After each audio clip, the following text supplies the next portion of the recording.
Welcome to e-PG पाठशाला।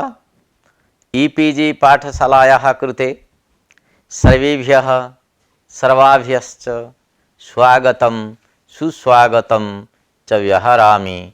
अहं professor Kishorchandra पाढ़ी। अधुना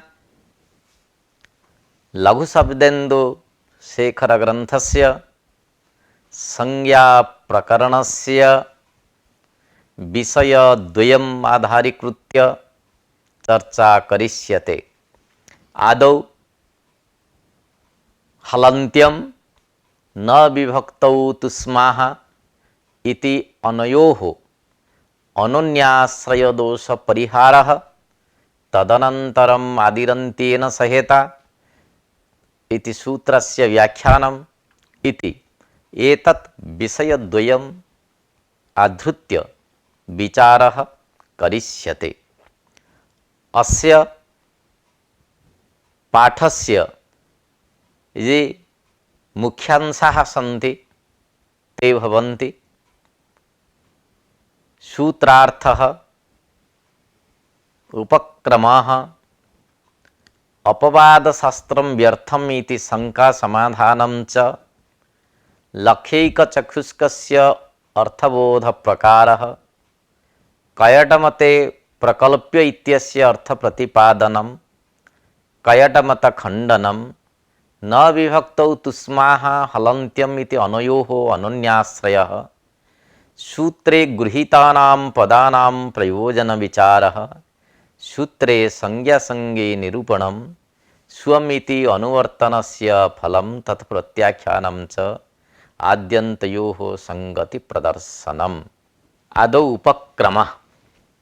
हलन्त्यम् इति इत्संज्ञा विधायकं सूत्रम्, न विभक्तौ तुस्माः इति इत्संज्ञा निषेध सूत्रम्, विभक्ति घटकानां तवर्ग सकार मकाराणाम् इत्संज्ञा निषिध्यते अनेन सूत्रेण। अतः हलन्त्यम् इति उच्छर्ग सूत्रम्, न विभक्तौ तुस्मा भवति अपवाद सूत्रम्। अपवाद सूत्रस्य वाक्यार्थबोध अनन्तरम् उच्छर्ग सूत्रस्य वाक्यार्थबोधः इति नियमो अस्ति। न विभक्तौ तुस्माः इति सूत्रस्य अपवादतया तस्य पूर्वं वाक्यार्थबोधः आवश्यकः, परन्तु वाक्यार्थबोधे पदार्थ उपस्थितिः कारणम् इत्यपि नियमो वर्तते। अत्र सूत्रे विभक्तिपदं वर्तते। विभक्तिपदार्थस्य ज्ञानं यावत् पर्यन्तं न भवति तावत् पर्यन्तं न विभक्तौ तुस्माः इति सूत्रस्य वाक्यार्थबोधो न संभवति। विभक्तिश्च इति सूत्रेण सुप्तिङ्गोः विभक्ति संज्ञा विधीयते। अतः विभक्ति ज्ञानं सुप्तिं ज्ञानाधीनम्। सुप्तिङ्गोः ज्ञानम् आदिरन्त्येन सहेता इति सूत्रस्य वाक्यार्थबोधोत्तरम् एव संभवति। तद्बोधस्य हलन्त्यम् इति सूत्रस्य वाक्यार्थबोधाधीनः एवंच परस्पर अपेक्ष रूप दूषकता अत्रापि वर्तते। एवंच पूर्ववत् हलन्त्यं न विभक्तौ तुस्माः इति अनयोः सूत्रयोः अनन्याश्रय दोषः भवति। इतः पूर्वम् आदिरन्त्येन सहेता हलन्त्यम् अनयोः अनन्याश्रय दोषः आसीत्, परन्तु अत्रापि हलन्त्यं न विभक्तौ तुस्माः इति अनयोः सूत्रयोः अनन्याश्रय दोषः आपतति। आदिरन्त्येन सहेता हलन्त्यम् इति अनयोः सूत्रयोः अनन्याश्रयस्य समाधाने अपि हलन्त्यं न विभक्तौ तुस्माः इति अनयोः सूत्रयोः तादृशदोषः तदवस्थः एव अस्य दोषस्य परिहाराय नागेषु यतते। अधुना अनन्याश्रय दोष परिहारः इत्यस्मिन् विषये विचारः उपस्थाप्यते।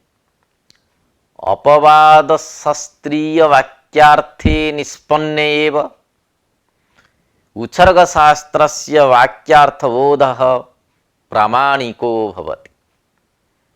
अपवाद शास्त्रीय वाक्यार्थ पर्यालोचनात् अपि पूर्वं पदपदार्थ उपस्थितौ संशयात्मकः बोधः समुपपद्यते। सामान्यतः उपदेशे अन्त्यं हल् इत्संज्ञकः इति अर्थे व इति अर्थं मनसि निधाय सुप्तिं प्रत्याहारः निष्पद्यते। ततः न विभक्तौ तुस्माः इति सूत्रस्य वाक्यार्थबोधः निष्पन्नः। ततः विभक्तिस्थ तवर्ग सकारमकारं विहाय अन्त्यस्य हल् इत्संज्ञा विधीयते। तदानीं प्रामाण्यबोध जायते। अर्थात हलन्त्यम इत्यनेन सूत्रेण सामान्यतया अन्त्ये विद्यमानानां हल्वर्णानाम् इत्संज्ञा भवति, किन्तु न विभक्तौ तुस्माः इति निषेधसूत्रेण तवर्गस्थाः ये वर्णाः सकार मकारश्च इत्संज्ञकाः न भवन्ति। तर्हि अत्र सूत्रे विभक्तिपदं वर्तते। तत्र विभक्तिश्च इत्यनेन सूत्रेण विभक्तिसंज्ञा विधीयते। सुप्तिङ्गौ विभक्तिसंज्ञौ स्तः इति सूत्रार्थः। सुप् इति एकः प्रत्याहारः, तिङ् इति एकः प्रत्याहारः। तर्हि आदौ इत्संज्ञा ज्ञानं, ततः सुप्रत्याहार ज्ञानं, ततः तिङ् प्रत्याहार ज्ञानं, ततः न विभक्तौ तुस्मा इति सूत्रेण निषेध वा न विभक्तौ तुस्मा इति सूत्रस्य वाक्यार्थबोधः जायते। एवं विभक्तिस्थ तवर्ग सकारमकारं विहाय हलन्त्यम् इति सूत्रस्य प्रवृत्तिर्भवति। एवं च संशयात्मकेन ईत्पदशक्ति ज्ञाने आदिरन्त्येन इत्यस्य उपस्थितिर्भवति। एवं च शुभादि प्रत्याहारो निष्पद्यते। तदुक्तं नागेशेन अपवादवाक्यार्थबोधात् पूर्वं पदपदार्थ उपस्थितौ उच्छर्गवाक्यार्थबोधे प्रतिबंधक अभावात् नागेशेन समाहितम्। अत्र आदौ उच्छर्ग वाक्यार्थबोधः भवति, तदनन्तरं वाक्यार्थबोधः स्यात्। अत्र प्रतिबंधकः नास्ति इति नागेशस्य अभिप्रायः। यदि पदस्य उपस्थितिः भवति, पदार्थस्य उपस्थितिः भवति, तर्हि वाक्यार्थबोधः नूनमेव स्यात्। उच्छर्गसूत्रं भवति हलन्त्यम् इति, हल् पदस्य अर्थबोधः भवति, अन्त्यं पदस्य अर्थबोधः भवति। अतएव वाक्यार्थबोधः भवत्येव, तत्र नास्ति कोऽपि बाधः प्रतिबंधको वा। अर्थात् निषेध रूप अपवाद शास्त्रीय वाक्यार्थबोधात् प्राक् सामान्य रूपेण पदपदार्थ उपस्थितौ उच्छर्गशास्त्रस्य वाक्यार्थबोधे न कोऽपि बाधः इति नागेशस्य अभिप्रायः। एवं तेनैव उक्तम् अभावज्ञाने अर्थात नयपदेन निषेध ज्ञाने प्रतियोगी ज्ञानम आवश्यकम। कः प्रतियोगी? यस्य अभावः स प्रतियोगी, यथा घटाभावः। अत्र अभावज्ञाने घटज्ञानस्य आवश्यकता अस्ति। अभावज्ञाने प्रतियोगी ज्ञानं कारणं, परन्तु प्रतियोगी ज्ञाने अभावज्ञानम अर्थात निषेध ज्ञानम न आवश्यकम। प्रतियोगी ज्ञानम बिना निषेध वाक्यार्थ बोध न संभवते।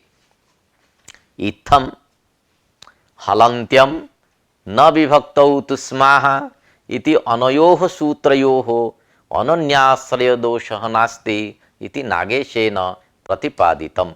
निषेध शास्त्रम अर्थात अपवाद शास्त्रम व्यर्थम इति शंका अस्मिन् विषये विचारः उपस्थाप्यते। यदि अपवाद शास्त्रस्य वाक्यार्थबोधं विना उच्छर्गशास्त्रस्य वाक्यार्थबोधो भविष्यति तर्हि इष्टसिद्धि न भवति।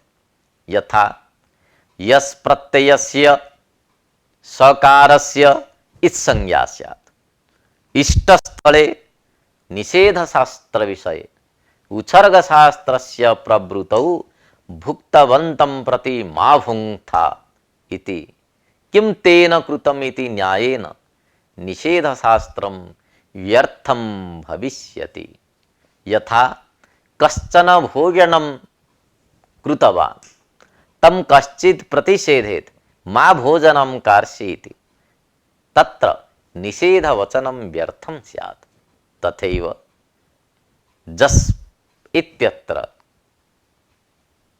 हलन्त्यम इति सूत्रेण इत्संज्ञायां जातायां ततः न विभक्तौ तुस्मः इति सूत्रेण विहितः निषेधः व्यर्थः इति शंका आगच्छति। नेक्स्ट, अतः पूर्वं हि अपवादाः अभिनिविशन्ते पश्चात् उच्छर्गाः इति न्यायः प्रातिपदिकार्थ सूत्रे भाष्ये पठितः।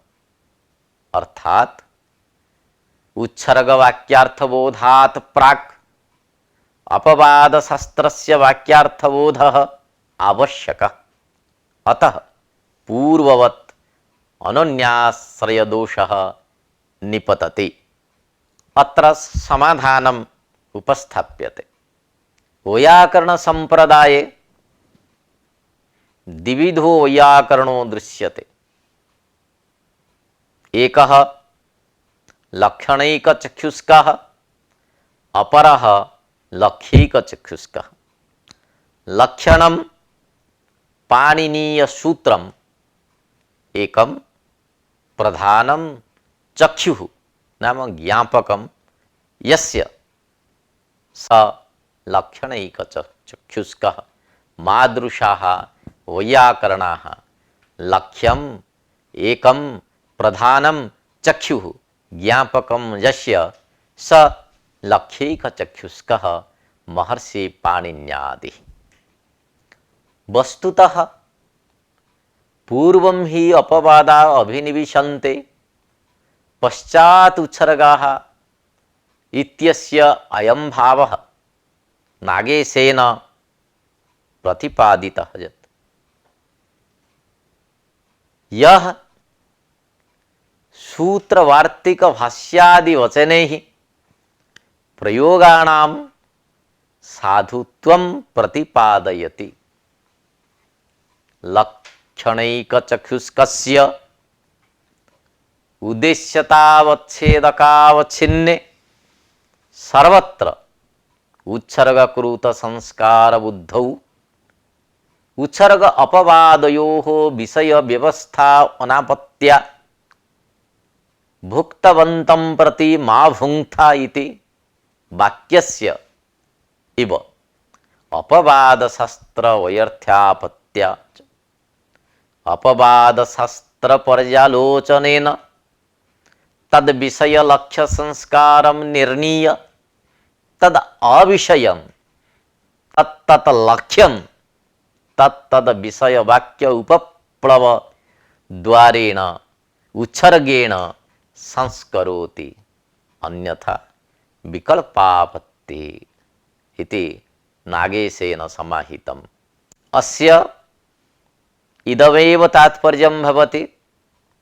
पाणिनि कात्यायन पतंजलि भिन्नस्य मादृशस्य लक्षणैक चक्षुष्कस्य उच्छर्ग शास्त्रीये उद्देश्यता मात्रे सर्वत्र अपवाद शास्त्र विषये सामान्य शास्त्र विहितस्य कार्यस्य ज्ञानं वर्तते। अतः द्वयोः उच्छर्ग अपवाद शास्त्रयोः विषय व्यवस्थां कर्तुं स न पारयति। लक्ष्य भेद निश्चयोपि न भवति। अतः यथा कृतभोजनं कमपि कश्चित् वदति मा भोजनं कुरु, तत्र तस्य कथनं व्यर्थं भवति। भोजनं समाप्तमेव, तदनन्तरं यदि निषेधः करिष्यते तर्हि निषेधः व्यर्थः। एवं उच्छर्गसूत्रेण कार्ये निष्पन्ने निषेधसूत्रं व्यर्थं स्यात्। यदि सर्वत्र हलन्त्यम् इति उच्छर्गसूत्रं गत्वा इत्संज्ञां विदधाति, यथा यस् इत्यत्र उच्छर्गसूत्रं हलन्त्यम् इति सूत्रं तत्र गत्वा सकारस्य इत्संज्ञां विदधाति, तदनन्तरम् अपवादशास्त्रं न विभक्तौ तस्मा इति सूत्रं तत्र गत्वा यदि निषेधं करोति अत्र इत्संज्ञा मास्तु इति तस्य निषेधस्य किमपि प्रयोजनं नास्ति। अतः अपवादशास्त्रस्य वैयर्थ्य भयात् आदौ अपवादशास्त्रस्य पर्यालोचनं क्रियते। ततः अपवादशास्त्रीय वाक्य विषयकं वाक्यम् उपकल्प्य मनसि निर्धार्य मनसि निधाय तद्वारा लक्ष्यं साध्नोति। अन्यथा सर्वत्र सर्वदा च शास्त्रबाधे विकल्पापत्तिः स्यात्। अर्थात् पूर्वं विधिशास्त्रस्य वाक्यार्थबोधः पश्चात् निषेधशास्त्रस्य बोधः स्यात् इति अत्र न कश्चित् बाधकं। परं लक्ष्येषु उच्छर्गसूत्रस्य प्रवृत्तिसमये अपवादविषयं परित्यज्य अवशिष्टेषु लक्ष्येषु उच्छर्गविधिः प्रवर्तते। अपवादविषयं विहाय उच्छर्गसूत्रस्य परवृत्तिस्थलं निश्चयं, यथा आदौ न विभक्तौ तस्मा इति सूत्रस्य अर्थज्ञानम् आवश्यकम्। एवं च अपवादविषयम् अर्थात् विभक्तिस्थः तवर्ग सकार मकारादीन् विहाय हलन्त्यं सूत्रस्य प्रवृत्तिः भवेत्। व्याकरणे भुक्तवन्तः इति न्यायस्य व्यभिचारशङ्का आगच्छति। व्याकरणशास्त्रे सु अं सवादीनां विभक्तीनाम् उत्पत्तेः अनन्तरं लोपलुगादीना तासां निवृत्तिः भवति। अर्थात् लता शब्दात् सुविभक्ति आगच्छति, तस्याः विभक्तेः लोपः भवति। एवं च समासः भवति, तदनन्तरं सुपधातु प्रातिपदिकयोः इत्यनेन सूत्रेण लुग् भवति। कुत्रचित् सविकरणं भवति तस्य सविकरणस्य लोपः भवति तासां निवृत्ति।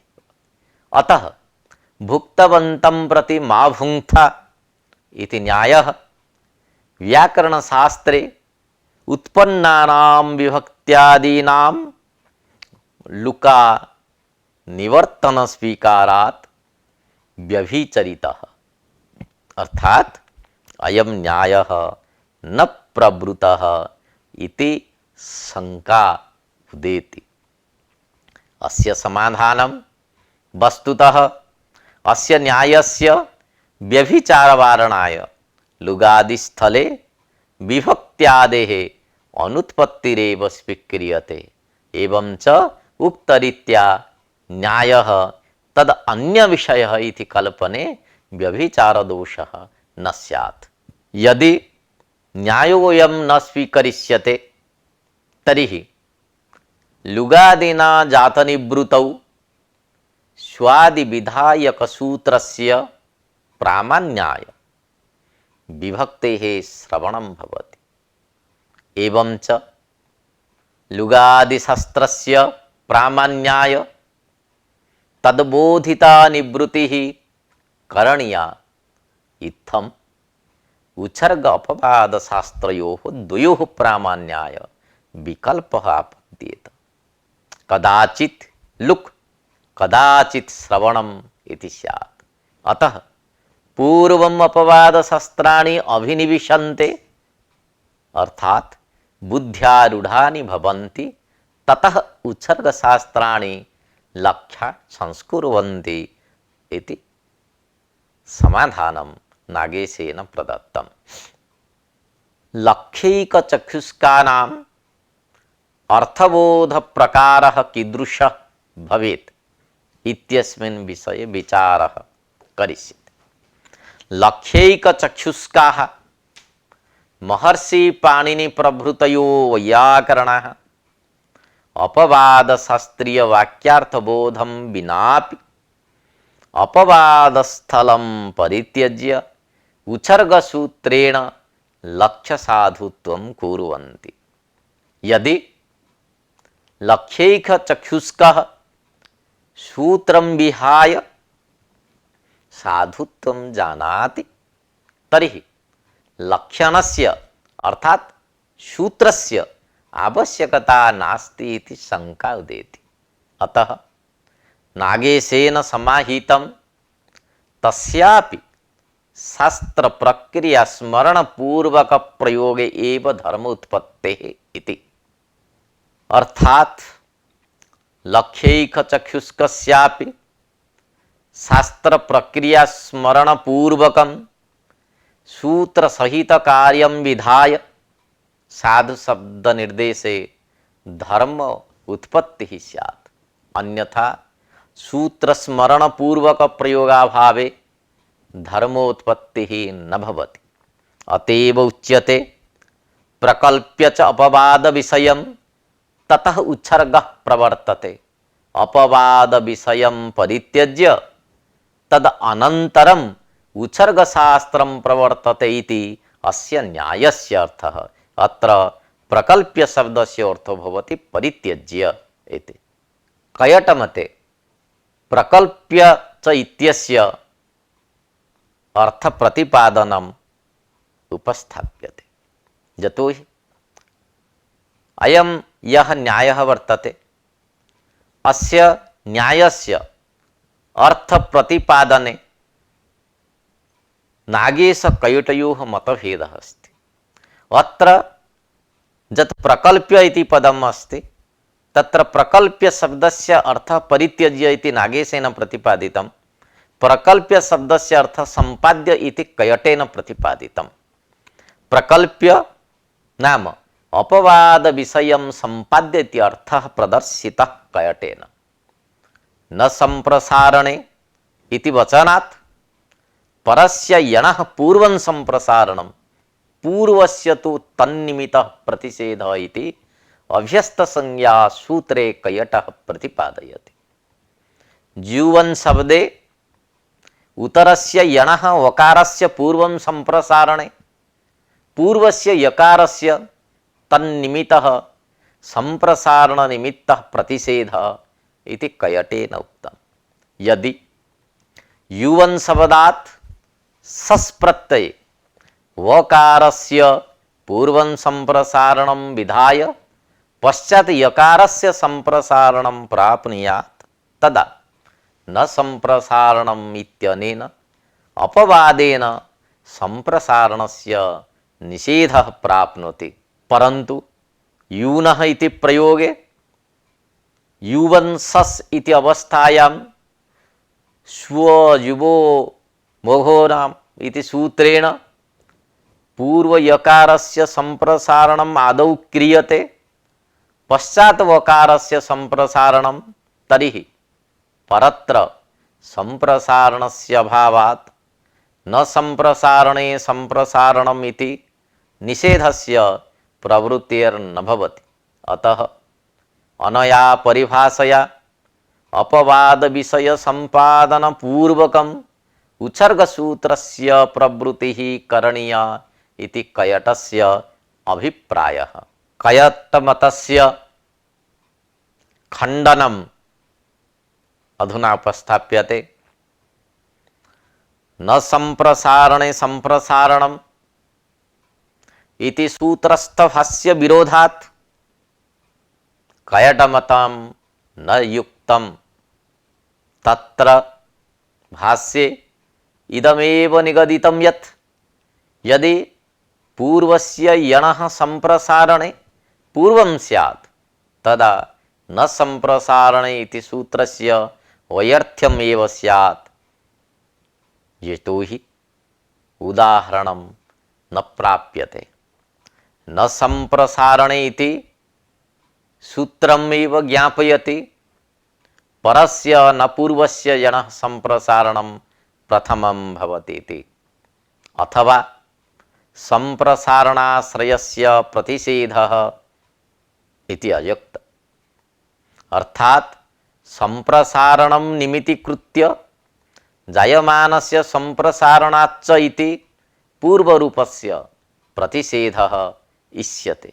तेन यूनः इत्यत्र आदौ यकारस्य संप्रसारणे प्रथमयोः इति कृतदीर्घौकारेण सह प्राप्तस्य पूर्वरूपस्य अनेन प्रतिषेधात् यणादेशे यूनः इति रूपं निष्पन्नम्।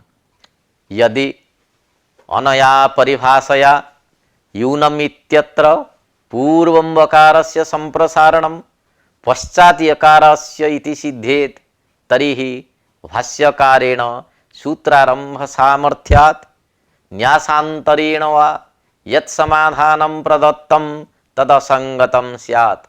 अतः कयटेन यः परिभाषार्थः प्रदर्शितः स तु न युक्तः प्रकल्प्य परित्यज्य इत्यादि रूपेण परिभाषार्थः व्याख्येयः इति नागेश सिद्धान्तः। अपवाद वाक्यार्थं विना न उच्छर्ग वाक्यार्थः इत्यस्य खण्डनम् उपस्थाप्यते। अपवाद शास्त्रस्य वाक्यार्थबोधात् प्राक् उच्छर्गसूत्रस्य बोध न भवति इति केचन प्रतिपादयन्ति।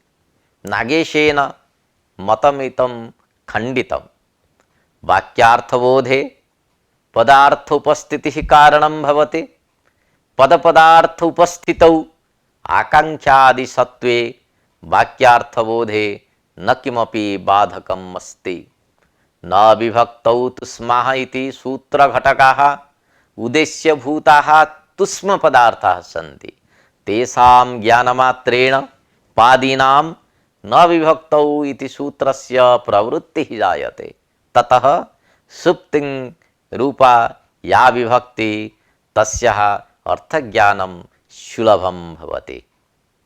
अधुना पाठ्यांश संग्रह उपस्थाप्यते। व्याख्या तु संपन्ना। हलन्त्यम् इति उच्छर्गसूत्रं सामान्य रूपेण अन्त्यस्थवर्णानां इत्संज्ञा विधीयते अनेन सूत्रेण। न विभक्तौ तुष्मः इति अपवादसूत्रं विभक्तिस्थानां तवर्ग सकार मकाराणां इत्संज्ञा निषिध्यते अनेन सूत्रेण हलन्त्यं न विभक्तौ तुस्माः इति अनयोः अनन्याश्रयो भवति। अपवाद सूत्रस्य वाक्यार्थबोधात् प्राक् उच्चर्ग सूत्रस्य पदपदार्थ उपस्थितौ वाक्यार्थबोध जायते। अभाव ज्ञाने प्रतियोगी ज्ञानम अपेक्षते। प्रतियोगी ज्ञाने अभाव ज्ञानम नावश्यकम। लक्षणम पाणिनीय सूत्रम एकम प्रधानम चक्षुः ज्ञापकम यस्य स लक्ष्यैक चक्षुष्कः। लक्ष्यम एकम प्रधानम चक्षुः ज्ञापकम यस्य स लक्ष्यैक चक्षुष्कः पाणिनीयादिः। लक्ष्यैक चक्षुष्कः च अपवाद विषयम परित्यज्य प्रकल्प्य शब्दस्य परित्यज्य अर्थ प्रदर्शितः नागेशेन। कयटमते प्रकल्प्य शब्दस्य अर्थो भवति संपाद्य। पूर्वं हि अपवादाः अभिनिविशन्ते इत्यत्र अभिनिविशन्ते इत्यस्य बुद्ध्यारूढ़ा भवन्ति इत्यर्थः। अधुना यत् द्वितीयं सूत्रम् अस्ति आदिरन्तेन सहेता इति, तस्य सूत्रस्य विषये विचारः करिष्यते। आदौ उपक्रमः। आदिरन्तेन सहेता इति संज्ञासूत्रम्। अनेन सूत्रेण अणादि संज्ञा विधीयते। आदिरन्तेन सहेता सूत्रेण याः संज्ञाः विधीयन्ते ताः संक्षिप्यन्ते वर्णाः यत्र इति व्युत्पत्त्या बाहुलकात् अधिकरणे घञ् प्रत्यये प्रत्याहार पदं सिद्धम्। आदिरन्तेन सहेता इति सूत्रं प्रणीय प्रत्याहार निर्माण पद्धतिः प्रदर्शिता पाणिनिना। आदिरन्तेन इति कृतासु अणादिषु संज्ञासु योगरूढ़ः परिभाषा शब्दः। लाघवेन शास्त्र प्रवृत्त्यर्थं प्रत्याहारः निर्मितः। प्रत्याहार माध्यमेन लाघवेन शास्त्र प्रवृत्तिर्भवति।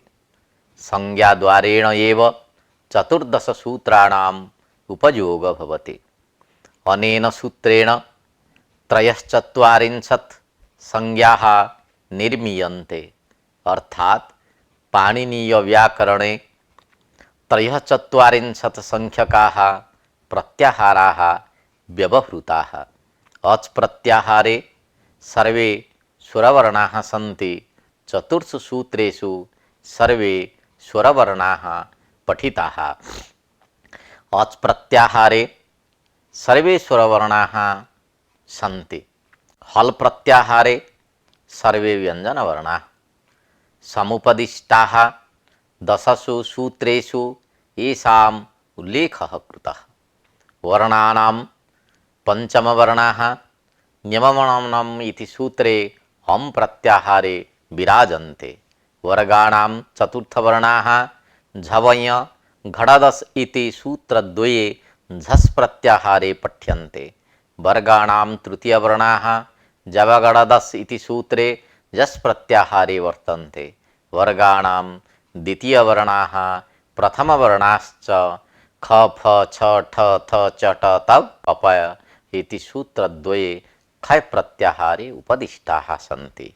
चतुर्दश माहेश्वर सूत्रेषु चतुर्दश अनुबन्धाः सन्ति। तैः निर्मिताः संज्ञाः प्रत्याहाराः त्रयश्चत्वारिंशत् वर्तन्ते। अधुना उपस्थाप्यन्ते। र प्रत्याहारम् अपि केचन स्वीकुर्वन्ति एतद् विहाय। अधुना सूत्रार्थः विविच्यते।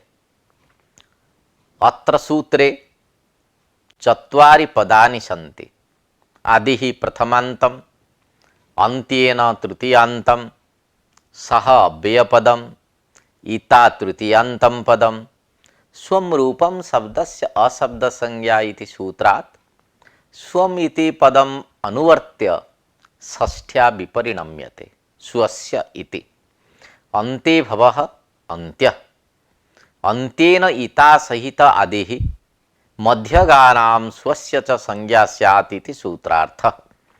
यथा वृद्धिरादैच अदेङ्गुण इत्यादौ संज्ञा उच्चारिता संगी च निर्दिष्टः तथैव आदिरन्त्येन सूत्रे संज्ञा संगिनो उच्चारणं न कृतम् आद्यन्त घटित संज्ञा स्वं संगिनं बोधयति। अधुना आद्यन्त शब्दार्थ विचारः उपस्थाप्यते। आद्यन्त शब्दौ अवयवार्थे रूढौ। आदि शब्दस्य अर्थः आदिभूत अवयवः।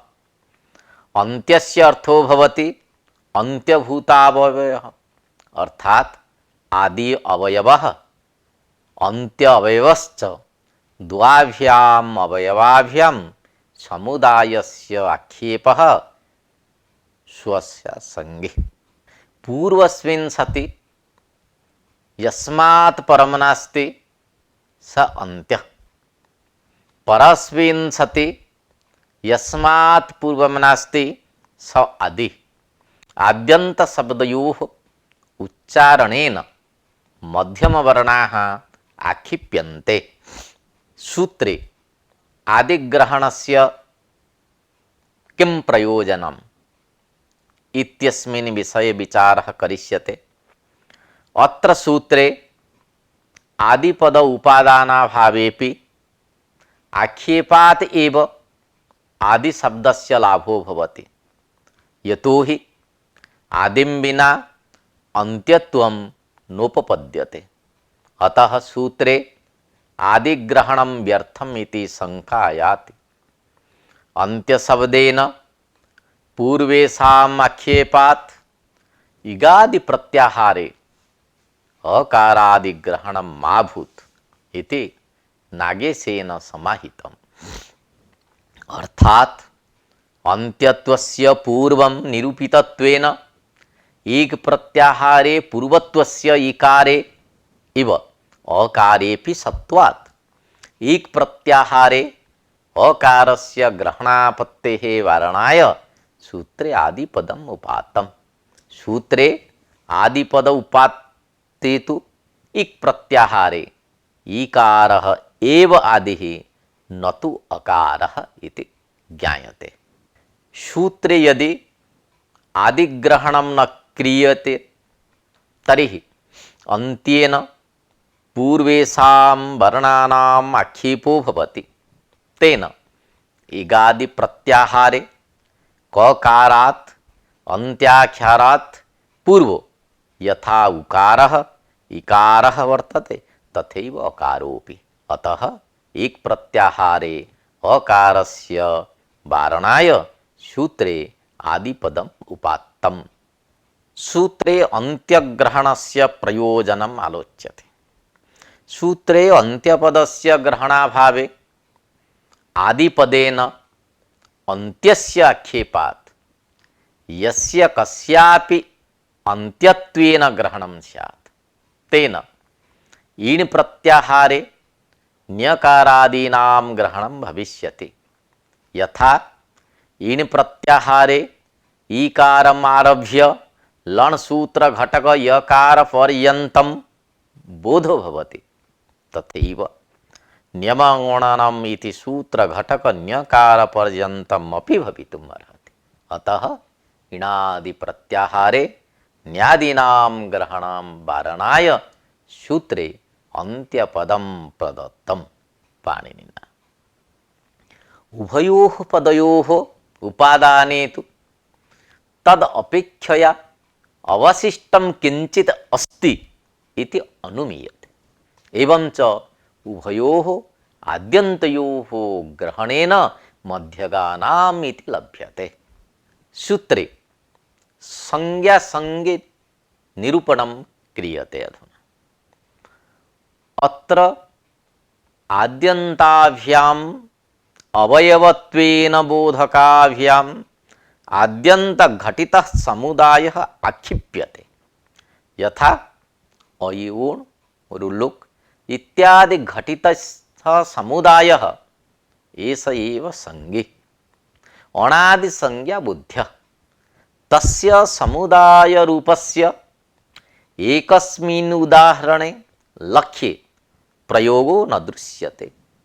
अतः सामर्थ्यात् प्रत्येकस्मिन् वर्णे संज्ञित्वं व्यवहृतम् एवं च अनादिः संज्ञा भवति।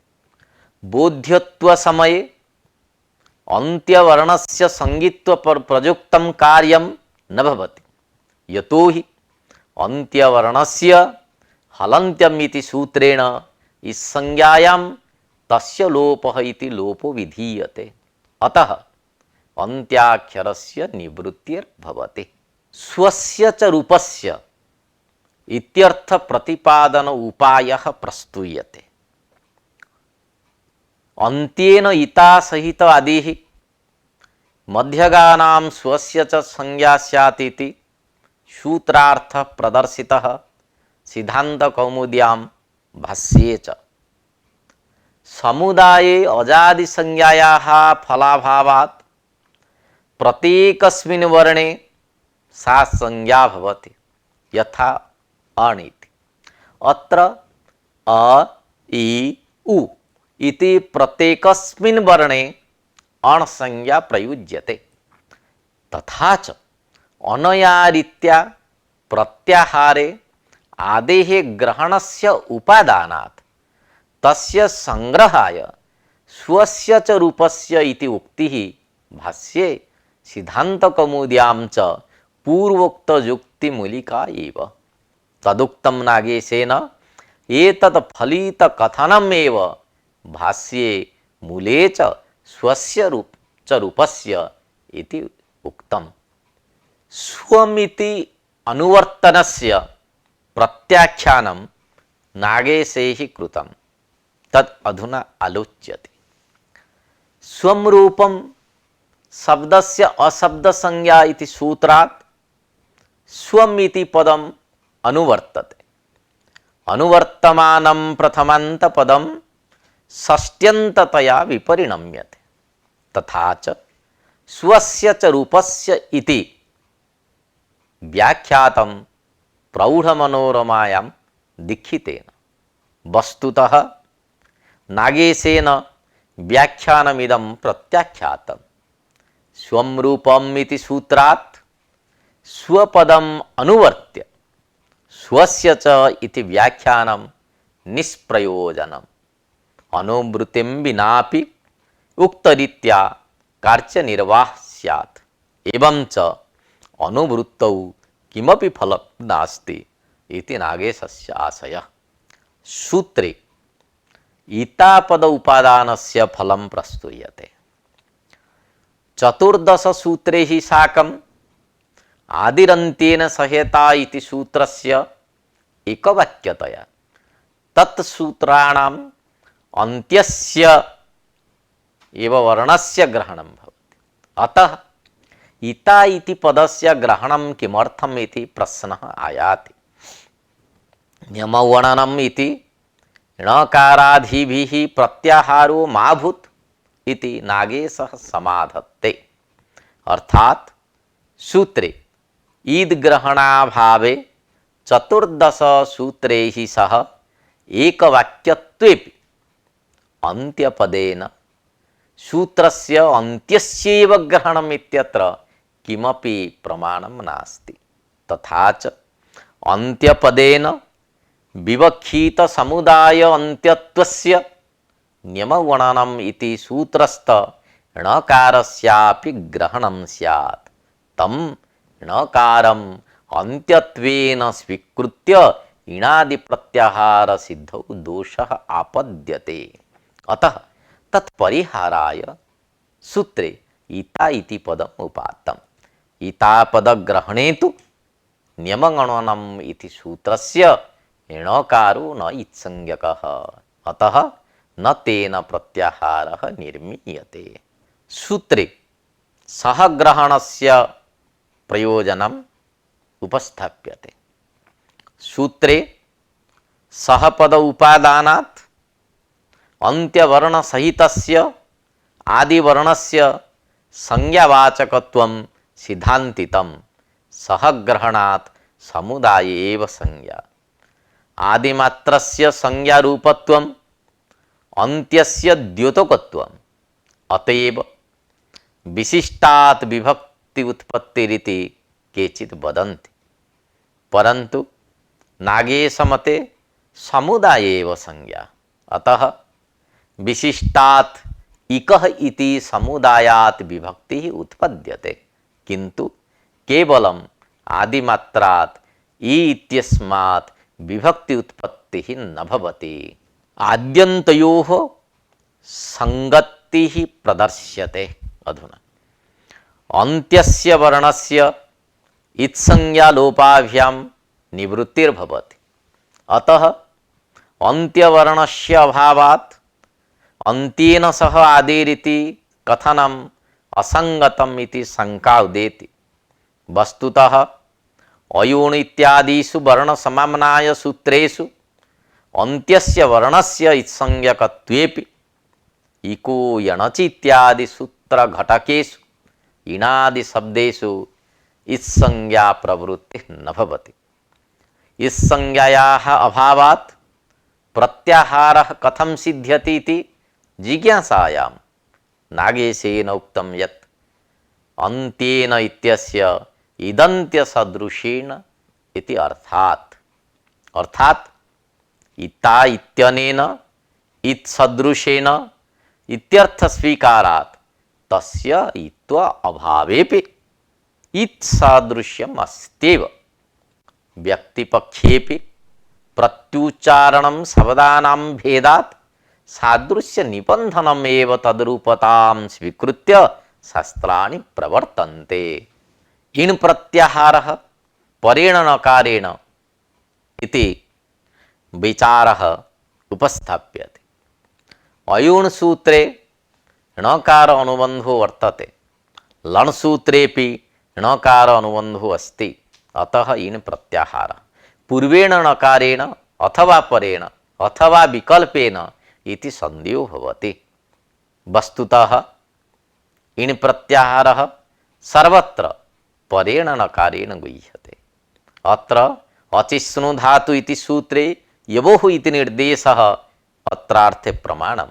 यदि पूर्वेण नकारेण इन् प्रत्याहारः स्यात् तदा अचिष्णु इति सूत्रे लाघवात् यवोः इत्यस्य स्थाने इणः इति व्यवहरेत्, परन्तु पाणिनिना एतादृश व्यवहारो न कृतः। अनेन ज्ञायते इन् प्रत्याहारः पूर्वेण नकारेण न भवति। परेण नकारेण इन् प्रत्याहारे तु ईकार ऊकार अतिरिक्तानां बहूनां वर्णानां ग्रहणं स्यात्। अतः इण् निर्देशं विहाय अचिष्णु इति सूत्रे यवोः इति निर्देशः कृतः। अधुना विचारः संपन्नः। आदिरन्त्येन सहेता इति सूत्रस्य व्याख्यानं समाप्तं। पाठ्यांश संग्रह एव उपस्थाप्यते। आदिरन्त्येन सहेता इति संज्ञासूत्रम्। अनेन सूत्रेण अनादि संज्ञाः विधीयन्ते। आद्यन्त घटित संज्ञा स्वं संज्ञिनं बोधयति। पूर्वस्मिन् सति यस्मात् परं नास्ति सः अन्त्यः, परस्मिन् सति यस्मात् पूर्वं नास्ति स आदिः। आद्यन्त शब्दयोः उच्चारणेन मध्यम वर्णाः आक्षिप्यन्ते। समुदाय एव संज्ञे समुदाय रूपस्य एकस्मिन् लक्ष्ये प्रयोगाभावात् प्रत्येकस्मिन् वर्णे संज्ञित्वम्। अन्त्यवर्णस्य संज्ञित्व प्रयुक्तं कार्यं न भवति। इत्संज्ञालोपाभ्यां निवृत्ति भवति। स्वं रूपम् इति सूत्रात् स्वं पदम् अनुवर्त्य स्वस्य इति व्याख्यानं न करणीयम्। इन् प्रत्याहारः सर्वत्र परेण नकारेण इति सम्।